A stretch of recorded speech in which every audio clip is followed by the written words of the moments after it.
वंदे मातरम को लेकर एक बार फिर से देश में एक बहस छिड़ गई है, जहां पर धर्म का एंगल देने की भी कोशिश की जा रही है। मुस्लिम समुदाय के लोग कुछ मौजूद हैं, उनसे बातचीत कर लेते हैं, जान लेते हैं आखिर क्यों वंदे मातरम का विरोध, क्यों विरोध किया जा रहा है। हमारा मजहब नहीं बताता है, ये मतलब क्या है। मैं थोड़ी देर इससे बोलूँगा वंदे मातरम जनगण मन में हमने स्कूल में पढ़ा है बचपन में, ये थोड़ा बोलवाएंगे। जनगण मन से दिक्कत नहीं है वंदे मातरम से। बाबा वो बचपन में स्कूल में पढ़ा है मैंने। जनगण मन भारत भाग्य बताता। अच्छा, आप अब क्या लगता है कि वाकई में इसे धार्मिक एंगल देने की कोशिश हो रही है? देखिए, आपको मैं एक बार क्लियर कर दूं कि हिंदुस्तान के मुसलमानों को वंदे मातरम से कोई एतराज़ नहीं है। एतराज़ है उसको, उसमें जो कुछ ऐसी पंक्तियाँ दी गई हैं जिससे कि हमारे मज़हब को ठेस पहुँचती है, सिर्फ वहाँ हमें दिक्कत है। दूसरी बात यह है कि वंदे मातरम गाना कोई हमारे लिए सर्टिफिकेट नहीं है कि हम हिंदुस्तान के वफादार हैं। हम कल भी हिंदुस्तान के वफादार थे, आज भी थे। आप बोलिए हमें कहाँ जाके कर अपनी कुर्बानी देनी, हम देश के लिए तैयार हैं। वंदे मातरम गाना देश की कुर्बानी से अलग रखिए हमें। हम हिंदुस्तान के हैं, हिंदुस्तान हमारा है। और दूसरी बात ये कि यहाँ जो रिलीजियस को लेकर टकराव हो रहा है, ये एक पॉलिटिकल मसला है, इसके अलावा कुछ भी नहीं है। हिंदू मुसलमान आज भी एक दूसरे से प्यार करते हैं, कल भी एक दूसरे से प्यार करते हैं। हम आज भी कहते हैं जय श्री राम। जय श्री राम तो जय श्री राम है। अच्छा, बहुत खूबसूरत लाइन। अच्छा, अगर शैक्षणिक संस्थानों पे मैंडेटरी होता है कि गाना है, तो क्या लगता है कि ज़रूरी है कि वहाँ भी उसको अलाउ किया जाए? हम जाएंगे नहीं, हम जाएंगे नहीं उस जगह जहाँ पर गाना होगा। पहली बात तो स्कूल बंद होगा। आप राष्ट्रगान करवाइए, आप जो जनगण मन करवाइए, कोई जरूरी वंदे मातरम ही है।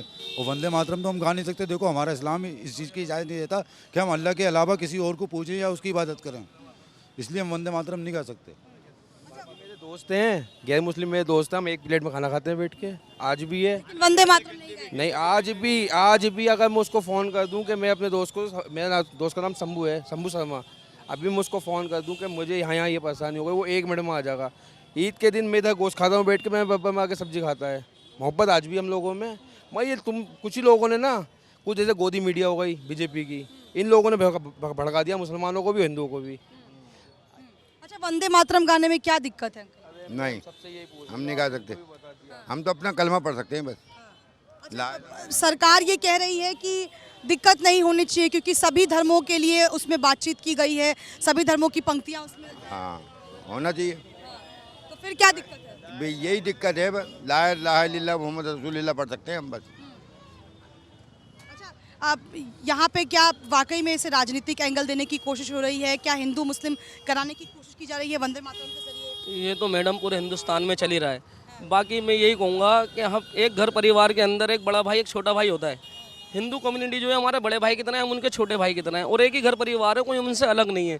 हमारा क्या मकसद होना चाहिए, एक दूसरे में मिल बांट के रहना चाहिए, और हमेशा रहते हैं और आगे भी रहेंगे। मैं कॉल कर रहा हूँ अपने दोस्त को, मैं उसको बोलूँगा अस्सलाम वालेकुम, वो मुझे बोलेगा वो जय श्री राम, तो मैं उसका भी जवाब, तो ये तो खूबसूरती है। जवाब देगा। हाँ, साथ में। ये देश को बांट दिया है, ये कुछ नहीं है। कहना चाहते हैं, आप इस देश की राजनीति से इतना कहिए, ये हिंदू मुसलमान आपस में भाई हैं।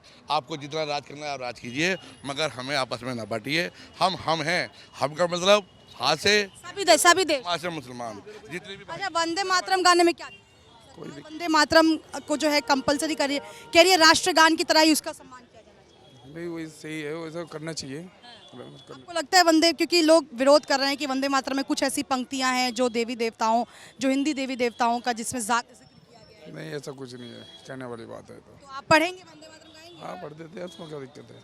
आप गाएंगे वंदे मातरम? हम तो सब कुछ गाते हैं, सब कुछ गाएंगे। अच्छा, हिंदू आदमी सब कुछ गाता हूँ। जय श्री राम, ओके की रिपोर्ट, कोई टेंशन नहीं है। कोई टेंशन नहीं? नहीं, बिल्कुल नहीं। कह रहे हैं कि धर्म को टारगेट करने की कोशिश की जा रही है, हिंदू मुस्लिम को बांटने की। नहीं, कुछ नहीं कह सकते, कुछ नहीं कह सकते, सब सामने आएगा। अच्छा, क्या सच में बांटने की कोशिश की गई है क्या? नहीं, थोड़ा बहुत तो हुआ है मैडम। देखो अब ऐसा है, अभी तमिलनाडु का कई जगहों के रिजल्ट आए हैं, जिसमें बंगाल का भी रिजल्ट है। अगर से बड़े लेवल के लोग जाके बोलें कि हम इसे काबा बनने नहीं देंगे, काबा तो कहाँ जा, काबा है वो वहीं रहेगा, वो तो देखो चीज़ ही अलग है। लेकिन लोगों के अपने अपने स्टाइल हैं।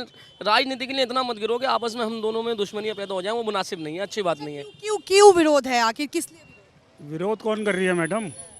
जो बात जायज़ है वो करनी चाहिए ना सरकार को भी। इसमें कुछ चीज़ें ऐसी मिला दें मोमडन के माफिक तो सारा काम सही हो जाएगा। बाकी सबसे बढ़िया जो आवाज़ है ना हिंदुस्तान की, जय हिंद, यही रहना। जय भारत, तब बहुत खूबसूरत। हाँ, कहते हैं भारत माता की जय, हम कहते हैं हिंदुस्तान जिंदाबाद, कहे तो हम एक ही बात रहे हैं, तो उसमें वो जिंदाबाद रहेगा। हिंदुस्तान जिंदाबाद। बहुत खूबसूरत। यही खूबसूरती है भारत देश की कि जहाँ पर डाइवर्सिफिकेशन जो है उसके लिए ही भारत जाना जाता है, अपने कल्चरल के लिए जाना जाता है, जहाँ पर सभी धर्म को एक ही तराजू पर रखे और वही समानता हर किसी को दी जाती है। वंदे मातरम के जरिए भले ही एक पॉलिटिकल एंगल देने की कोशिश की जा रही हो कई लोगों की तरफ से, लेकिन उनका भी कहना है कि कुछ ऐसी पंक्तियां हैं जिसके खिलाफ हैं, ना वो जनगण मन के खिलाफ है, ना वो वंदे मातरम के खिलाफ है। कैमरा पर्सन राजू चौहान के साथ शालिनी झा, लाइव टाइम्स दिल्ली।